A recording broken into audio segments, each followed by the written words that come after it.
किसी भी देश की इकोनॉमी को मैनेज करना, जानते हैं, एक बहुत बड़े जहाज को चलाने जैसा है। आपको न सिर्फ तूफानों से बचना है, बल्कि सही दिशा में आगे भी बढ़ते रहना है। तो सवाल यह है कि सरकारें आखिर ये करती कैसे हैं? यही सबसे बड़ा सवाल है ना? और इसका जवाब एक तरह से एक टूल किट में छिपा है। जी हाँ, सरकारों के पास भी एक टूल किट होता है, जिसमें अलग अलग आर्थिक चुनौतियों से निपटने के लिए अलग अलग औजार होते हैं। तो आइए आज इसी टूल किट को खोलकर देखते हैं कि इसमें क्या है और ये टूल्स काम कैसे करते हैं। तो इस टूलकिट में जो सबसे पहला टूल है वो है एक छोटा, सटीक और हालात के हिसाब से किया जाने वाला एडजस्टमेंट। और इसे समझने के लिए सबसे अच्छा एग्जाम्पल है अमेरिका का सोशल सिक्योरिटी सिस्टम। इसे कहते हैं कोला, यानी कॉस्ट ऑफ लिविंग एडजस्टमेंट। अब जरा सोचकर देखिए, अगर बाजार में हर चीज महंगी हो जाए लेकिन किसी की पेंशन उतनी की उतनी ही रहे, तो उनका तो पूरा बजट ही गड़बड़ा जाएगा। कोला बस इसी प्रॉब्लम को सॉल्व करने वाला एक ऑटोमेटिक सिस्टम है। ये पक्का करता है कि जैसे जैसे महंगाई बढ़े, लोगों को मिलने वाले फायदे भी बढ़ें, ताकि उनकी जेब पर बोझ ना बढ़े। साल 2026 के लिए ये नंबर है 2.8%। अब देखने में ये नंबर शायद छोटा लगे, है ना? लेकिन यकीन मानिए ये अकेला नंबर लाखों लोगों की जिंदगी पर सीधा असर डालता है। तो आखिर इसका असल मतलब क्या है? चलिए अब यहां देखते हैं कि ये 2.8% असल में जेब में कितना पैसा लाता है। एक औसत रिटायर्ड कर्मचारी को हर महीने करीब $56 ज्यादा मिलेंगे। अब हो सकता है ये सुनने में बहुत बड़ी रकम ना लगे, लेकिन साल भर में ये लगभग $670 बन जाते हैं। किसी के लिए ये घर के जरूरी खर्चे हो सकते हैं या फिर दवाइयों का बिल। ये रकम बहुत मायने रखती है। मतलब एक छोटा सा परसेंट भी लाखों लोगों की जिंदगी पर एक ठोस असर डालता है। तो कहने का मतलब ये है कि कोला एक तरह का फाइन ट्यूनिंग टूल है। ये कोई बड़ी भारी भरकम योजना नहीं, बल्कि डेटा के हिसाब से किया जाने वाला एक छोटा लेकिन ज़रूरी एडजस्टमेंट है। इसका काम है सिस्टम को स्टेबल रखना और लोगों को महंगाई की मार से बचाना।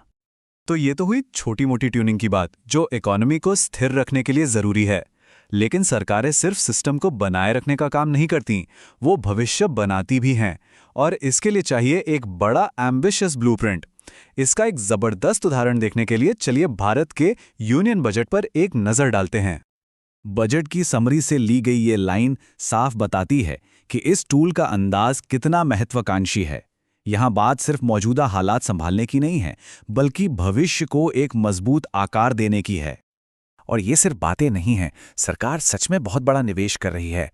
पब्लिक कैपिटल एक्सपेंडिचर, मतलब सड़कें, पुल, पोर्ट्स जैसे इंफ्रास्ट्रक्चर पर होने वाला खर्च बढ़ाया जा रहा है। शहरों को जोड़ने के लिए हाई स्पीड रेल कॉरिडोर बनाए जा रहे हैं। और साथ ही बायोफार्मा और छोटे उद्योगों जैसे भविष्य के सेक्टर्स को आगे बढ़ाने के लिए हजारों करोड़ के फंड भी दिए जा रहे हैं।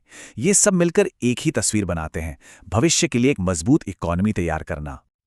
और ये चार्ट देखिए, ये कहानी को और भी साफ कर देता है। ये जो लाइन तेजी से ऊपर जारी है, ये है कैपिटल एक्सपेंडिचर, मतलब केपेक्स। आसान भाषा में कहें तो इंफ्रास्ट्रक्चर और ग्रोथ पर होने वाला सरकारी खर्चा। और आप देख सकते हैं कि इसमें कितना जबरदस्त उछाल आया है। ये सिर्फ आंकड़े नहीं है, ये इकोनॉमी के इंजन में फ्यूल डालने की एक सोची समझी स्ट्रैटेजी है। तो ये है हमारे टूलकिट का दूसरा टूल, ब्लूप्रिंट। ये कोला जैसे छोटे मोटे हालात के हिसाब से किए जाने वाले एडजस्टमेंट से बिल्कुल अलग है। ये भविष्य को गढ़ने की एक साहसिक कोशिश है। लेकिन क्या प्लान्स हमेशा प्लान के हिसाब से चलते हैं? और यहीं पर हमारे टूल किट का तीसरा और शायद सबसे ज़रूरी हिस्सा आता है, रियलिटी चेक। इसके लिए हम यूएस के कांग्रेशनल बजट ऑफिस यानी सीबीओ की एक बहुत ही दिलचस्प रिपोर्ट को देखेंगे, जिसमें उन्होंने अपने ही अनुमानों का पोस्टमार्टम किया है। देखिए, किसी भी सरकार को भविष्य के लिए प्लान्स बनाने पड़ते हैं, और ये सारे प्लान्स एक चीज पर टिके होते हैं, अनुमान यानी फोरकास्टिंग। लेकिन दिक्कत ये है कि भविष्य का अंदाजा लगाना, खासकर इकोनॉमी का, बेहद मुश्किल काम है। क्यों? क्योंकि दुनिया में कभी भी कुछ भी हो सकता है। अब जरा इस ग्राफ को देखिए, ये पूरी कहानी बयां कर देता है। ये जो डॉटेड लाइन है, ये था सीबीओ का प्लान, उनका अनुमान कि सरकार की कमाई कितनी होगी। और ये जो सॉलिड लाइन है, ये है हकीकत कि असल में हुआ क्या। और दोनों के बीच का फासला देखिए कितना बड़ा है। तो सवाल ये है कि इतना बड़ा फर्क आया कैसे? कहानी कुछ ऐसी है। शुरुआत में 2018-19 में सब ठीक था। सीबीओ के अनुमान 99% से भी ज्यादा सही थे। लेकिन फिर आया 2020 पैंडेमिक, और सब कुछ पटरी से उतर गया। इनकम में भारी गिरावट आई, पर कहानी का असली ट्विस्ट तो इसके बाद आया। किसी ने सोचा भी नहीं था कि 2021 के बाद अचानक बड़ी महंगाई और अप्रत्याशित इमिग्रेशन की वजह से सरकारी कमाई सारे रिकॉर्ड तोड़ देगी, अनुमान से बहुत बहुत ज्यादा। ये जो 1.5 ट्रिलियन डॉलर की एक्स्ट्रा कमाई हुई, ये आई कहां से? ये चार्ट इसका ब्रेकडाउन दिखाता है। मोटा मोटा देखें तो लगभग 900 बिलियन डॉलर तो सिर्फ बढ़ी हुई महंगाई की वजह से आए, और करीब करीब उतने ही दूसरे रियल इकोनॉमिक फैक्टर्स से, जिसमें इमिग्रेशन का एक बहुत बड़ा हाथ था। तो इस सीबीओ रिपोर्ट का सबसे बड़ा सबक क्या है? यही कि आप कितनी भी अच्छी प्लानिंग कर लें, कितने भी एक्सपर्ट्स को बिठा लें, हकीकत के पास हमेशा एक सरप्राइज तैयार रहता है। अनप्रेडिक्टेबिलिटी यानी अप्रत्याशितता इकोनॉमिक प्लानिंग का एक जरूरी हिस्सा है। तो हमने 3 अलग अलग टूल्स देखे हैं, ट्यूनअप, ब्लूप्रिंट और रियलिटी चेक। अब इन तीनों को एक साथ जोड़ते हैं और देखते हैं कि एक कंप्लीट इकोनॉमिक टूल किट आखिर दिखता कैसा है। एक अच्छी बैलेंस्ड इकोनॉमिक स्ट्रैटेजी में ये तीनों चीजें होती हैं। पहला, स्टेबिलिटी बनाए रखने के लिए छोटे छोटे सटीक ट्यूनअप्स जैसे कोला। दूसरा, ग्रोथ को रफ्तार देने के लिए बड़े महत्वाकांक्षी ब्लूप्रिंट जैसा भारत के बजट में हमने देखा।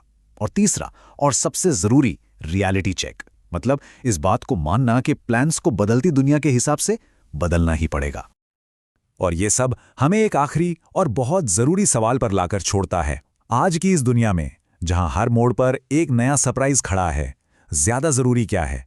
एक परफेक्ट प्लान बनाना या फिर बदलते हालातों के साथ खुद को ढालने की काबिलियत रखना? ये एक ऐसा सवाल है जिस पर सोचना बहुत जरूरी है।